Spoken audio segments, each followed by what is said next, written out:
All right, so we already know Still Austin can make an amazing rye. Let's see if they can produce a great bourbon.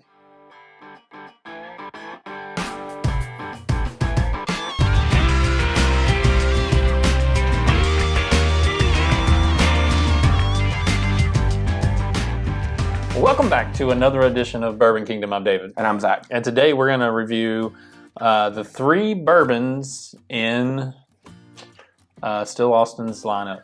Yep, so today we're going to talk about their straight bourbon, their Cask Strength bourbon, and then a high rye bottle and bond bourbon. I think it's a high rye bottle and bond. It is high rye bottle and bond. There you go. So we've already talked about the ryes before, which, come to find out, huge fans.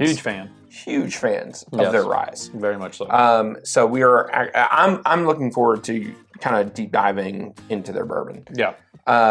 Also, to be fair, Still Austin sent all this to us, so I always like to put that out there before we start reviewing anything. But to be fair, I'm really happy that they did because that's how I discovered their rye. Yeah. I can't agree with you any more than that. They did not force us to say what we're going to say about any of this stuff, and so we just appreciate Still Austin and their willingness to send us their stuff so we can review it. So. Agreed. So the first one we're going to review is their straight bourbon. Straight whiskey. This is 98.4 proof. This is I think it's 2 years old, and it's like $50.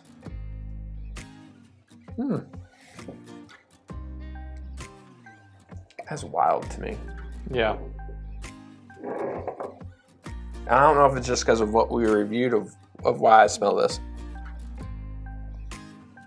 So we reviewed another product beforehand, but I'm getting a crazy amount of like red fruit from this. Yeah, I was going to actually say the same thing. Like, there's a red fruit smell to that is not what I anticipated at all. So I'm going to be real honest with you. This doesn't smell at all like it came from Texas. So for you all who don't know, I'm not traditionally a big Texas whiskey fan. A lot of it just gets way too peaty for me. Yeah. And I just haven't met the right whiskey from Texas that I just love. Until Still Austin. Because for whatever reason, this stuff... Yeah, It just drinks different. Like this right here is drinking different to me. On the nose, it's a great combination of like red fruit, brown sugar, a smidge of citrus, and a little bit of like caramel, vanilla. It's so... This would stump me in a blind. Like if you made me have to guess just off the nose where this came from, I would never guess Texas. This is interesting because I don't know if it's because of the last thing that we reviewed before this, but this is really smooth and muted in some ways to me, and I don't think that's fair to it because I don't think it.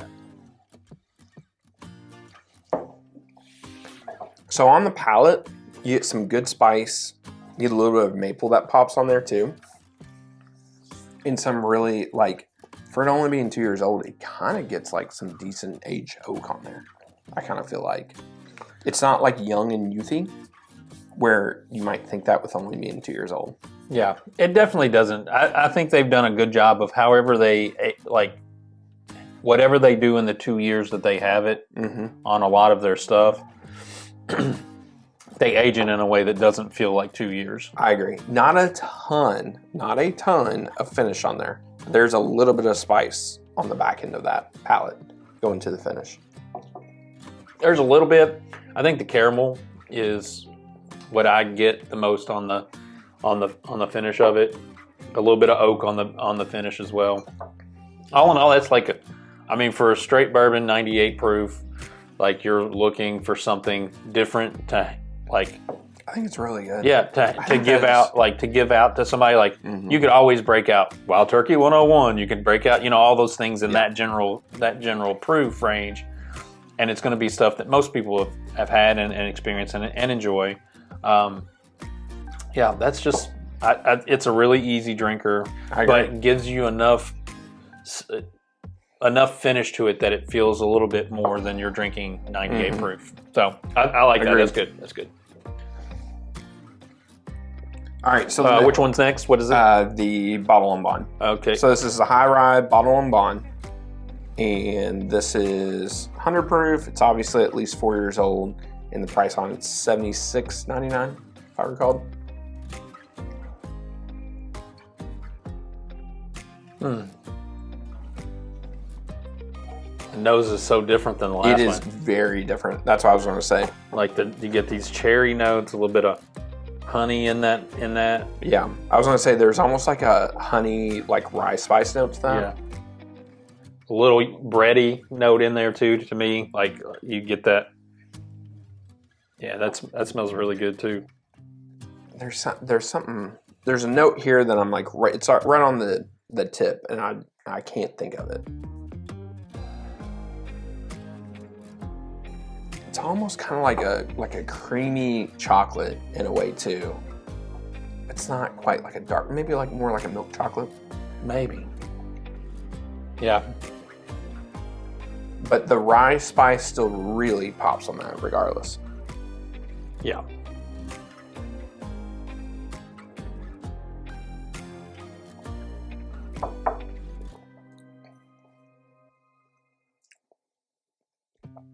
That is wildly different than what I thought that was going to be. Yeah. I feel like, unlike the other one, the spice is more forward in the palate on this. Agreed. And I think makes you work to get the other things in it. Like I feel, I taste a little graham cracker, like a little bit of graham cracker in that. But you have to work to taste that because of the spice on the front end of it. I feel like, but it's not in an off-putting way. It's just not what I expected. Coffee cake screams on the palate on this one. Like just screams. Like there's coffee cake. There's a good s'more note on there too. Yeah, I do agree with the graham cracker. There is like that strong profile of graham cracker on there. But I mean, honestly speaking, I feel like the spice at the front end of it. Now that I drink it more, like the spice is a little subdued. Not subdued. It's just it didn't surprise me. So now I'm able to taste past that in some ways, like on some more baking spice shows on the finish side of it. Yeah. A little bit of dark fruit on the backside and a little bit of mint chocolate. That is wildly different than what I thought. Yeah, it's definitely different than what I anticipated it. But in a good way. Yeah. I'm not saying that in a bad way. In a good way. Because I didn't think, honestly, I didn't know what really to think. But that is very different for a high rye. Again, we've had these for a while and I have yet to taste them because I wanted to be surprised on video to see what these are going to do. Just like we did with the Ryes, which that review, these will be coming out basically side by side. Same week. Yeah, same week. All right, so this is the Cask Strength. This is 118 proof. It's also 2 years old and $65. Man, right away, there's a caramel, vanilla-y kind of oaky kind of smell to this one. I really like the nose of this one.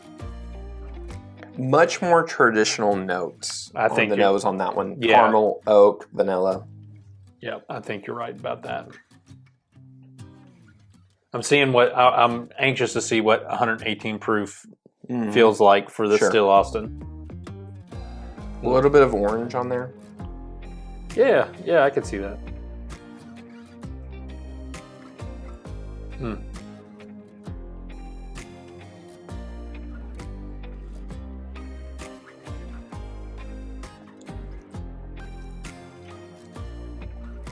Ton of cinnamon. Oh yeah. Cinnamon hard candy. Yeah. Mixed with like a maple syrup. Yeah.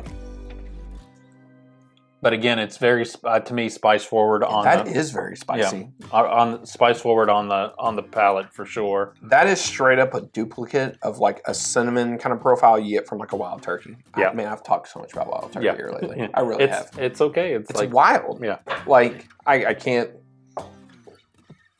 But what's crazy to me is on that finish, there's not a ton of spice. There's a lot more of oak influence, Yes. a little bit of cherry. Yeah. I feel like the finish ends smoother than the palate. Like, Yeah. I feel like the palate hits you and then just kind of subtly lets you enjoy it because those tastes are coming through. Like, I think the cherry kind of shines through on the finish. Yeah, I agree. The oakiness. There's a little bit of herbal, like earthiness to it to me. And yeah, I like the finish on it. That's a decent long finish as well. Yeah, for 118 proof, it kind of drinks like it would be like an upper 20s. Yeah. Yeah. It really does. Like, it drinks higher than its proof. And I agree, that is wild. The palate is so much more cinnamon baking spice. Yeah. In a way. And it just translates into a really good finish on the finish. Yeah. Where it just kind of, it just goes in that cherry and that oak. It's a little bit more simplistic, I think, than like the straight bourbon whiskey. Yeah. But it's much more impactful, and it packs a punch as well. Yeah. Here's the question. Here's what I would. I think if you're looking for something new in bourbon, they've been around a little bit. Not to say that they're new, but if you have had a tendency to kind of stay in the lane of big boy distilleries and you're like, you just kind of stay in that lane and you are looking to venture off into something new. We've talked about Redwood Empire. We've talked about several other like K-Luke, even some of these other kind of, I wouldn't call them big distilleries, but they're not necessarily small, but they kind of fly under the radar. Yep. I would say give them a try. Honestly, for sure. Honestly speaking, like if you're looking to add something to your bourbon repertoire, any of these would be a solid mix, and you're getting, and all of these are under $78, under $80. Any of these, so I think the thing to me that stands out the most is like, if you put this one in a blind, it drinks just like any of the big boys. Yes, and probably better than some. Yeah, which is shocking. Yeah. These two are also really great.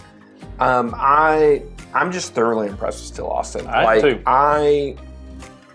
And it's more on me than anything. I just don't have a lot of faith in a lot of different Texas whiskey that I've had, because I've had some bad ones. This is absolutely fantastic. And it's findable. For the most part, I believe it's findable in most markets. Yeah.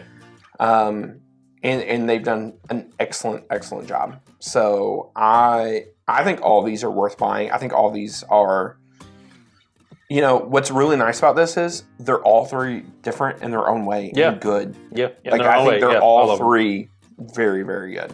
So I'm impressed. This also makes me happy too. This is one of the reasons why I want to do a whiskey tube channel, is because I want to be able to find new stuff. Yeah, for sure. And this, I'll be honest with you, I don't know if I would have ever tried unless they sent it to us. And I'm so grateful that they did, because once these are done, these will be on my buy list. Like, these will be will be things that I'll look for now when I go to the liquor store and like, hey, I'm running low on the straight bourbon Still Austin.